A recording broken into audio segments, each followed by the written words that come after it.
aya bas embeera nga bwesobodde okuba ate ng'etambula nkutegeezezaako nti oluyimba olwo lwa Eddy Kenzo lwe bayita Born in Africa yaluddamu omwaka 2021 ku albamu ye gye bayita Made in Africa. Awo nno omwaka guno weesobodde okuba ate ng'akolera vidiyo ye nesobola okuba ate nga yawedde. Bannayuganda abasinga ndowooza tebagobera albamu za Eddy Kenzo ennyimba ezaaliko naye vidiyo eno yaleese obuzibu bungi nnyo ababwogeddeko. Nalabyeko omukulu bamuyita producer Paddy Man yategeezezza nti Kenzo ennyimba ze yali ayimbye ennyimba ze ne zinyuma naye oluyimba luno yalwonoonye. Twetaaga wakiri abantu ba legend tubawe ekitiibwa ennyimba zaabwe zisobole okuba ate nga ziweebwa ekitiibwa. Eddy Kenzo yayonoonye oluyimba lw'omusajja. Mukulu Paddy Man ategeeza nti omukulu ono Eddy Kenzo oluyimba lutaddeko ekifaananyi kirungi era nga ye yabadde aweereddwa obuvunaanyizibwa. Vidiyo eyo yali badde agikyusa ebigambo Paddy Man omukulu gwe bayita Fire Bongo Tayab yayimba yali badde agattako bifaananyi bya Eddy Kenzo bye yakola. Agambye nti Eddy Kenzo yazanyidde mu luyimba n'addamu kati.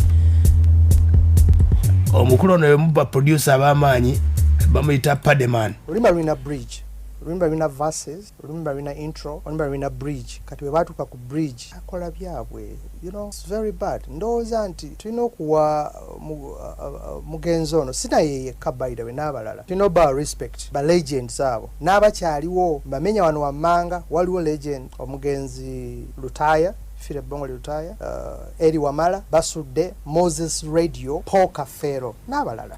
Ze nnyimba ezo ze batalina kuba ate nga bazanyirako. Paddy Man bw'ategeezezza.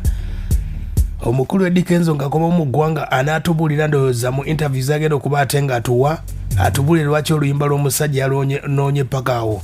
Omukulu Paddy Man agamba nti yavuyizza mu luyimba ne yeewuunya nti naye lwaki njogera ku music w'aba n'abalala. Basudde was rich in lyrics, Kafero was rich in lyrics, but musically nga chords ezo osobola oziyimba naye okwetantala ku luyimba olulina bridge omuyimbi ngali musically rich n'ogenda n'otandika ovuyiza mu luyimba, that's very bad. Saagala dwanalyzinga nga just a professional producer, njagala okulwanalyzinga ng'omuntu ayagala Fire Lutaya okitegeera muntu ayagala Fire Lutaya. I was so disappointed. I love Kenzo's music, I love his work, but he shouldn't have done this song.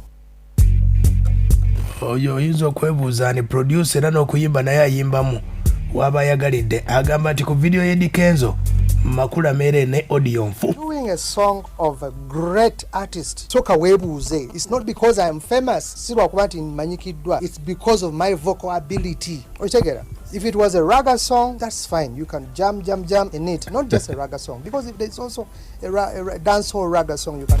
Ye mukulu oyo gwe bayita Paddy Man ng'ayogera ku luyimba olwo lwogeza bannayuganda ebiwanvu nga boogera ku luyimba olwo omukulu Edirisa lwe yazzeemu olwa Born in Africa.